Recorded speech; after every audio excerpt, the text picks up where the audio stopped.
frères et sœurs, fils et filles de Dieu, ma bien-aimée famille en Christ. En tant que votre Père spirituel, humble successeur de Saint Pierre, je me tiens devant vous avec un cœur embrasé par le feu de l'Esprit Saint, nous unissant dans le lien sacré de notre foi commune. Vous n'êtes pas tombés sur ces paroles par simple hasard. Le Seigneur lui-même vous a appelé, comme l'affirme Jérémie 1:5. Avant de te former dans le sein de ta mère, je te connaissais. Avant que tu ne naisses, je t'ai mis à part. Aujourd'hui, je vous invite à faire une pause et à méditer sur une question qui touche l'âme. Et si un humble don de la création de Dieu, aussi simple qu'un grain de sel, pouvait transformer votre cheminement spirituel, et si, en plaçant du sel dans vos chaussures, vous pouviez marcher chaque jour dans l'alliance du Christ, rayonnant de sa lumière dans un monde assombri par le doute, la division et le désespoir. Ce n'est pas un geste éphémère ni une tradition pittoresque. C'est un acte profond de foi, un appel à vivre comme le sel de la terre, comme le proclame Matthieu 5:13, en préservant la vérité, en purifiant les cœurs et en proclamant l'amour éternel de Dieu à chaque pas que vous faites. Avant de nous engager dans ce pèlerinage sacré de découverte, je vous appelle à vous unir comme une seule Église, liée par l'amour du Christ, crucifié et ressuscité. Prenez un moment pour partager dans les commentaires votre nom et le lieu d'où vous entendez ces paroles, votre village, votre ville, votre pays, votre coin de la vaste création de Dieu. Accompagnez cela d'un engagement sincère. Seigneur, sanctifiez mon chemin. Comme l'assure le psaume 90, celui qui demeure sous l'abri du Très-Haut repose à l'ombre du Tout-Puissant.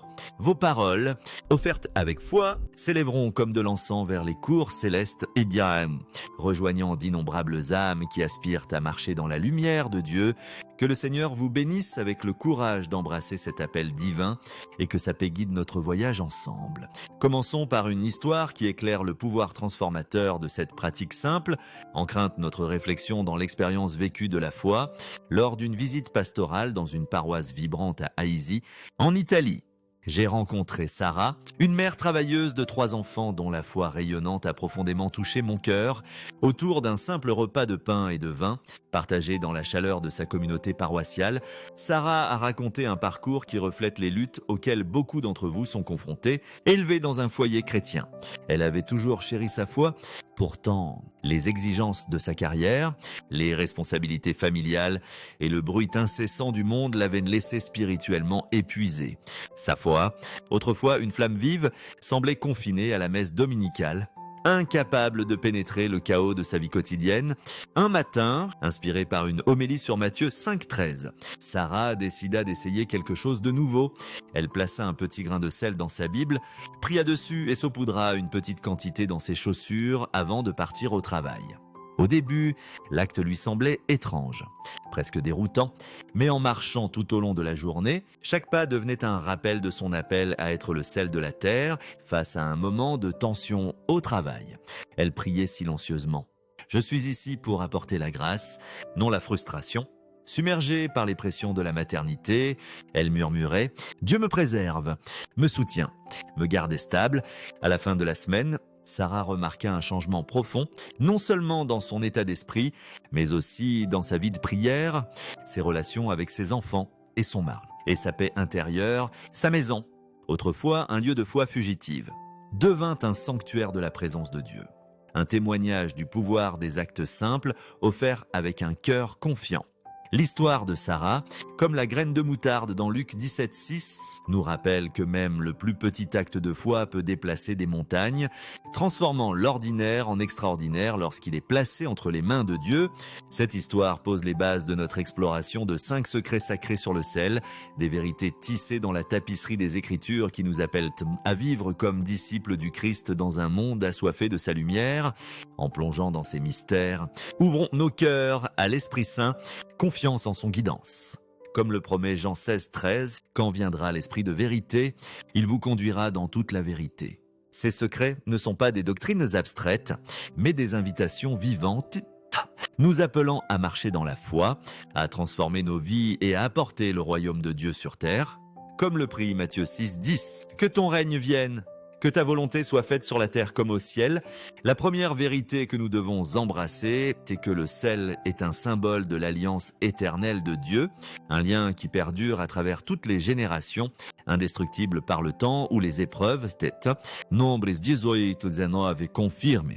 Tout ce que les Israélites mettent à part des offrandes saintes qu'ils présentent au Seigneur, je te le donne, à toi et à tes fils et filles, comme ta part perpétuelle. C'est une alliance éternelle de sel devant le Seigneur pour toi et ta descendance. Dans le monde antique, le sel n'était pas seulement un assaisonnement, mais un trésor. Une substance qui préservait les aliments de la pourriture et signifiait la pureté et la fidélité. Lorsque Dieu a établi une alliance de sel, il a déclaré une relation qui ne faiblirait pas, une promesse de sainteté qui nous lie à lui pour toujours, comme le confirme 2 Chroniques 13:5 au sujet de son alliance avec David. Cette alliance n'est pas une relique du passé, mais une réalité vivante. Un témoignage de l'amour immuable de Dieu, comme le proclame le psaume 136:1. Rendez grâce au Seigneur, car il est bon, car son amour est éternel. Réfléchissez à la profondeur de cette vérité dans nos vies aujourd'hui. Dans un monde où les promesses sont souvent rompues, où les relations vacillent, les engagements s'estompent et la confiance s'érode, l'alliance de sel se dresse comme un phare d'espoir. Elle nous rappelle que l'amour de Dieu est inébranlable, sa fidélité indéfectible. Comme l'assure Deutéronome 7:9, sache donc que le Seigneur ton Dieu est Dieu. Il est le Dieu fidèle, qui maintient son alliance d'amour jusqu'à 1000 générations. En tant que votre père spirituel, je vous exhorte à tenir un grain de sel dans votre main et à le voir comme un signe tangible de cette promesse divine. Lorsque vous placez du sel dans vos chaussures, vous portez cette alliance avec vous. Chaque pas proclamant la présence durable de Dieu, cet acte simple devient une prière. Un rappel que vous êtes liés à Dieu par un amour qui ne peut être brisé, comme le déclare Romains 8:38. Ni la mort, ni la vie, ni les anges, ni les démons, ni le présent, ni l'avenir, ni aucune puissance ne pourra nous séparer de l'amour de Dieu. Que cette vérité vous ancre, mes chers enfants, alors que vous marchez dans un monde souvent éphémère et incertain. Cette promesse d'alliance nous conduit harmonieusement au deuxième secret, qui nous appelle à incarner notre identité de celle de la terre, préservant la vérité et rayonnant la lumière du Christ dans un monde obscurci par le péché et le désespoir. Matthieu 5:13 déclare « Vous êtes le sel de la terre ». Mais si le sel perd sa saveur, comment redeviendra-t-il salé? Il ne sert plus à rien, sinon à être jeté dehors et piétiné. Jésus lui-même vous confère ce titre sacré, vous confiant la mission de préserver le bien et d'éveiller une soif de la grâce de Dieu chez ceux qui vous entourent, comme l'exprime le psaume 42:1. Comme un cerf soupire après les ruisseaux, ainsi mon âme soupire après toi. Mon Dieu, pourtant, Jésus avertit que le sel doit conserver sa singularité si nous nous conformons aux voies du monde, cédant à ses distractions, son cynisme ou ses compromis moraux, notre témoignage s'affaiblit. Comme l'invite Colossiens 4:6, que votre parole soit toujours pleine de grâce, assaisonnée de sel, afin que vous sachiez répondre à chacun. Cet appel à être le sel de la terre est à la fois un privilège et un défi, qui exige courage et conviction. Dans un monde qui nous bombarde de bruit des écrans de télévision qui étouffent la prière, mais bon que la prière, des emplois du temps qui écartent la réflexion, des conflits qui érodent l'unité, nous sommes tentés de nous fondre, de perdre notre saveur. Pourtant, en tant que votre père spirituel, je vous exhorte à tenir ferme, à laisser votre vie refléter la pureté et la vérité du Christ.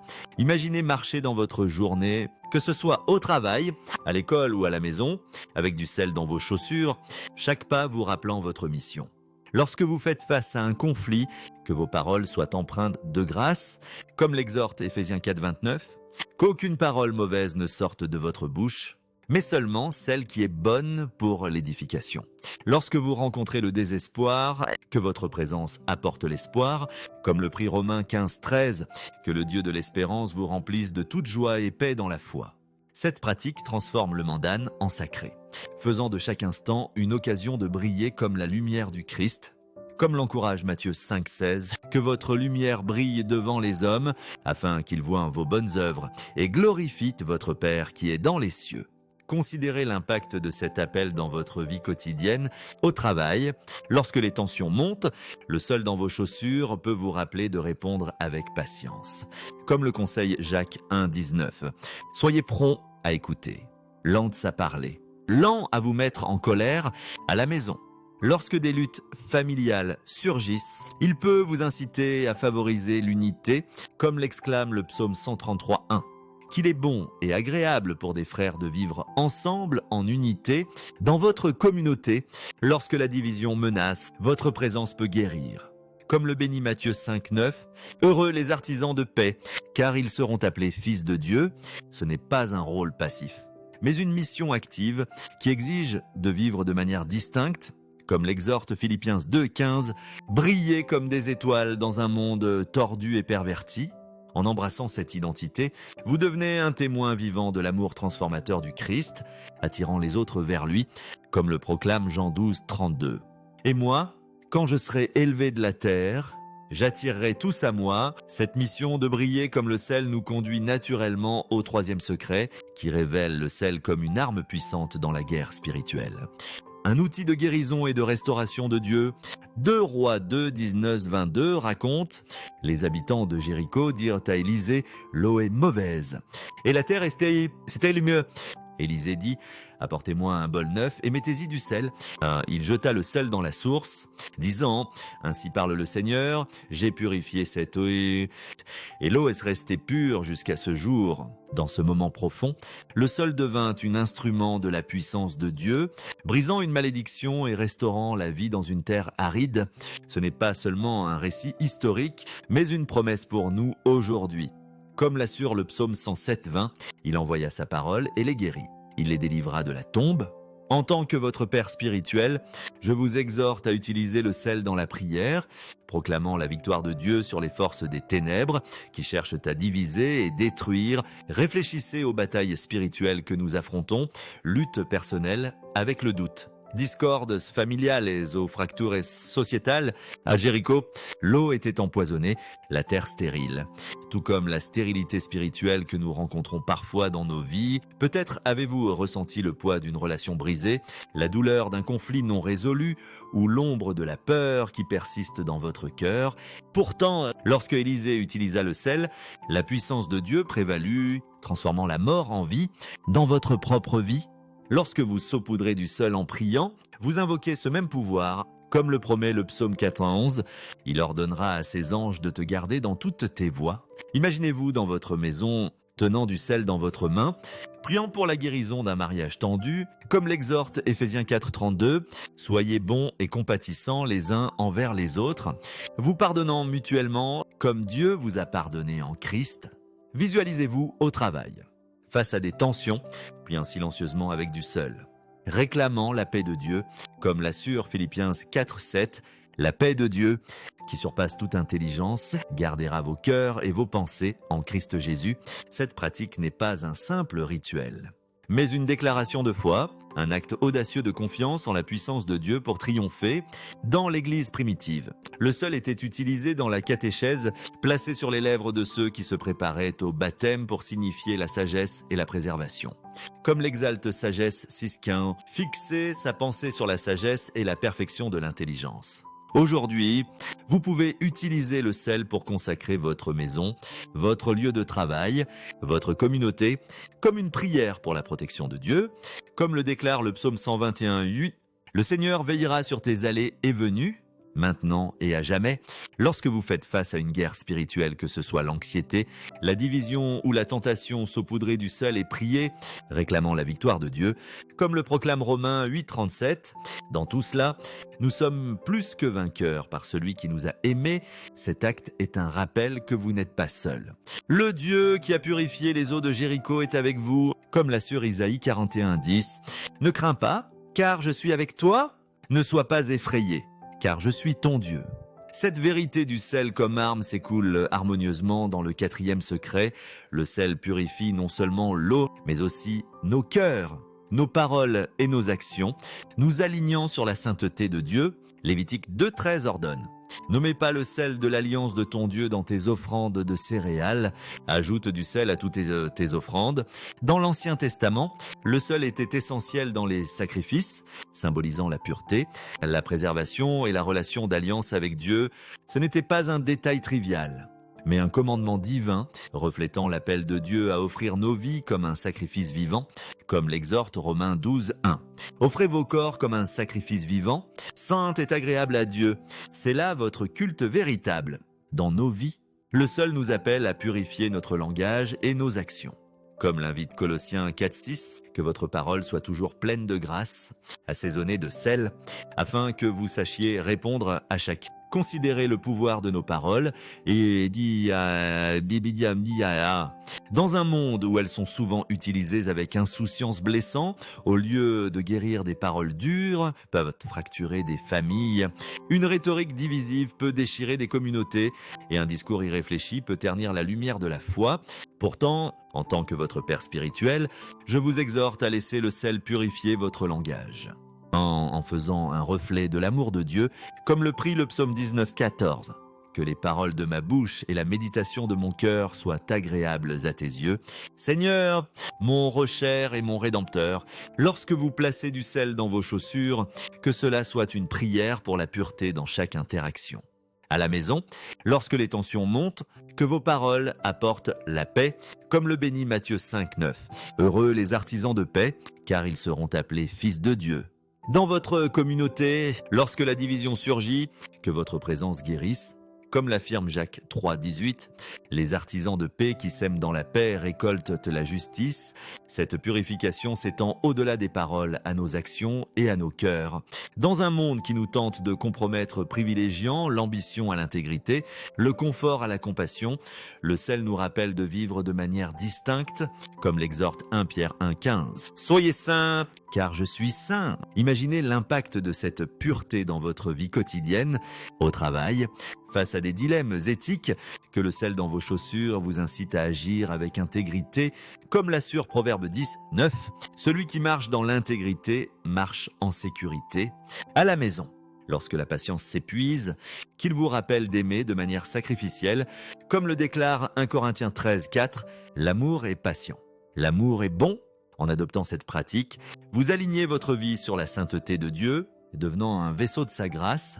Comme le promet 2 Timothée 2, 21, ceux qui se purifient deviendront des instruments pour des usages spéciaux. Sanctifiés, utiles au Maître, cet appel à la pureté nous conduit naturellement au 5e et dernier secret, qui relie toutes ces vérités dans une invitation puissante. Placer du sel dans vos chaussures est un rappel quotidien de marcher dans la présence de Dieu, en crainte votre foi au milieu des tempêtes de la vie et transformant l'ordinaire en sacré. Dans un monde qui nous éloigne de Dieu par les exigences du travail, le chaos des emplois du temps, le poids des soucis ou les distractions de la technologie, nous avons besoin de signes tangibles pour rester enracinés dans la foi.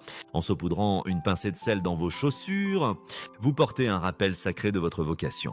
Comme l'affirme le psaume 16, 8, « Je garde toujours les yeux fixés sur le Seigneur. Avec lui à ma droite, je ne chancellerai pas. Chaque pas devient une prière. » Une déclaration que vous êtes le sel de la terre, comme l'invite Matthieu 5, 13, réduisant l'anxiété spirituelle et vous ancrant dans les promesses de Dieu.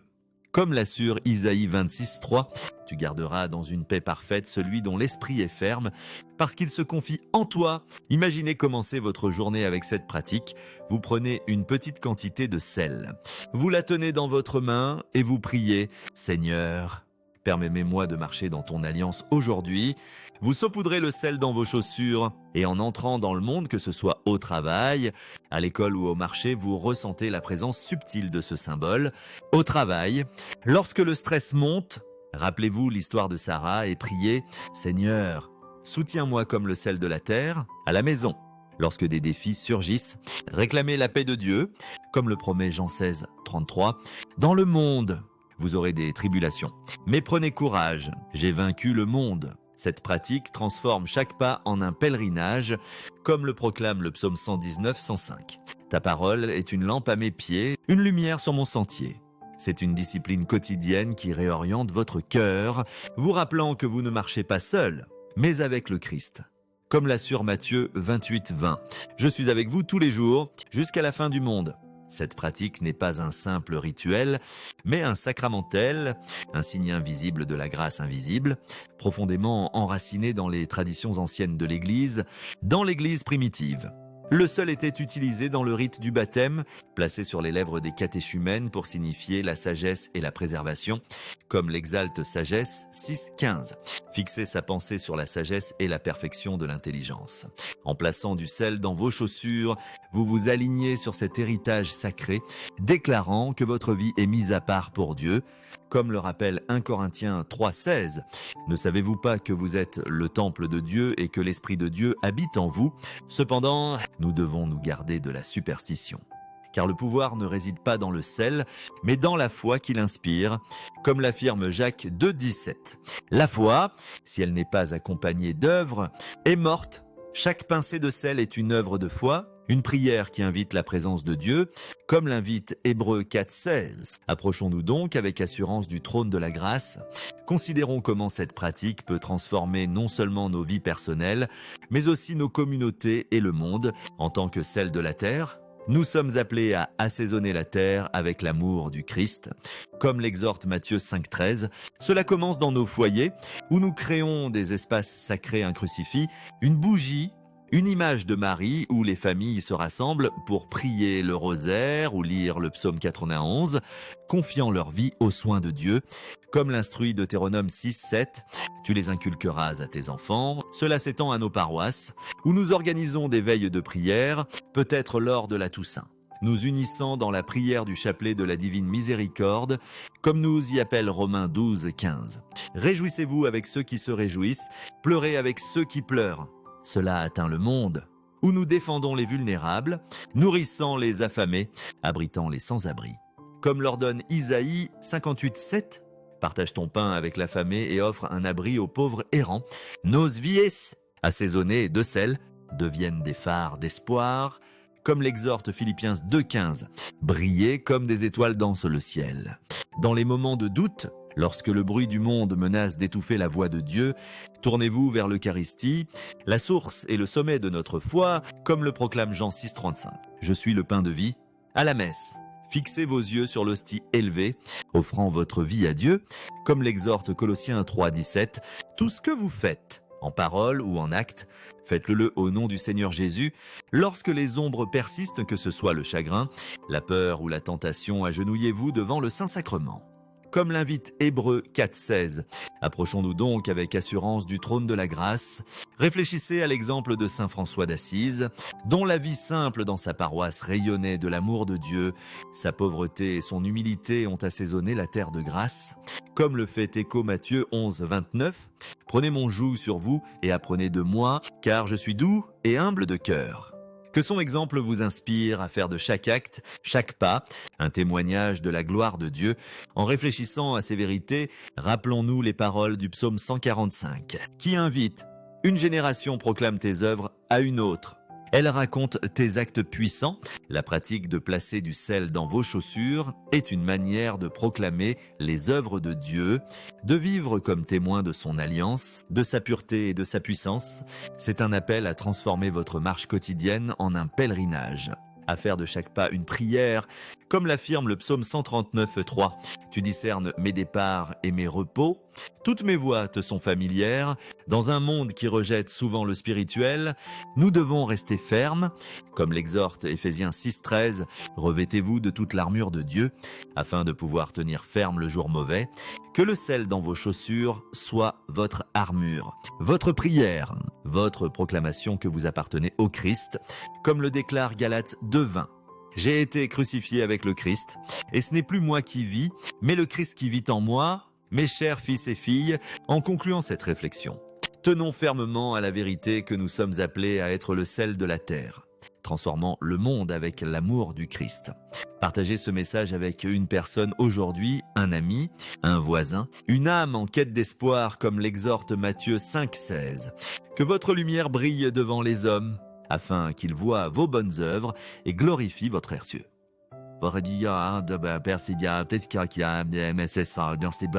Créez un espace sacré dans votre foyer, réunissez votre famille pour prier et vivez comme témoins de l'alliance de Dieu. Comme l'exhorte Deutéronome 6.7, tu les inculqueras à tes enfants. Que vos pas, assaisonnés de sel, proclamant le royaume de Dieu, comme le visionne Apocalypse 22.5. Il n'y aura plus de nuit. Prions, Père Céleste, nous te remercions pour la révélation de ta parole, pour le humble grain de sel qui parle de ton alliance éternelle. Nous te louons pour nous avoir appelés à être le sel de la terre, préservant la vérité, purifiant les cœurs et rayonnant ta lumière. Seigneur, bénis chaque pas que nous faisons, afin qu'il proclame ta victoire sur les ténèbres. Guéris nos foyers, restaure nos esprits et guide-nous dans ta paix. Que nos vies soient un sacrifice vivant, saint et agréable à toi. Remplis-nous de ton Esprit Saint, afin que nous marchions avec audace dans ton amour, brisant les malédictions, guérissant les blessures et brillant comme tes témoins, par le Christ notre Seigneur. Amen. Mes chers enfants, partagez ce message avec une âme aujourd'hui, allumant la flamme de la foi. Réunissez votre famille pour prier. Créez un espace sacré et marchez comme le sel de la terre. Que la paix du Christ, l'intercession de Marie et la bénédiction de Dieu Tout-Puissant Père, Fils et Saint-Esprit guident de vos pas et demeurent avec vous toujours. Amen.